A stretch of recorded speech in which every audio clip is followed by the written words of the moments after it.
ప్రస్తుతం మనం చూస్తుంది ఒక సిలువకి అడుగున చూడండి ఏం చేశారు. రాళ్ళన్నీ కుప్పలుగా పెట్టడం, అక్కడ ఒక చైన్ వేయడం, ఎన్ని పిచ్చి పిచ్చి ఆచారాలు అన్నీ చాలామంది క్రైస్తవులు పాటిస్తూ ఉన్నారు. ఎక్కువ ఇలాంటివన్నీ క్యాథలిక్స్లో ఉంటాయి. కానీ ఇక్కడ చేసింది వాళ్ళని చెప్పడానికి లేదు.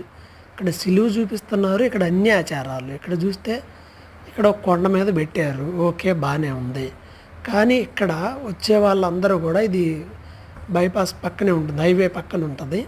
సో వచ్చే వాళ్ళందరూ ఏదో టూరిజం పాయింట్ లాగా ఫీల్ అవుతున్నారు తప్ప భక్తి తక్కువ చూపిస్తూ ఉన్నారు. ఇక్కడ దూరంలో చూడండి, ఇక్కడ చూడండి, అక్కడ విగ్రహం ముందు ముడుపులు కట్టారు.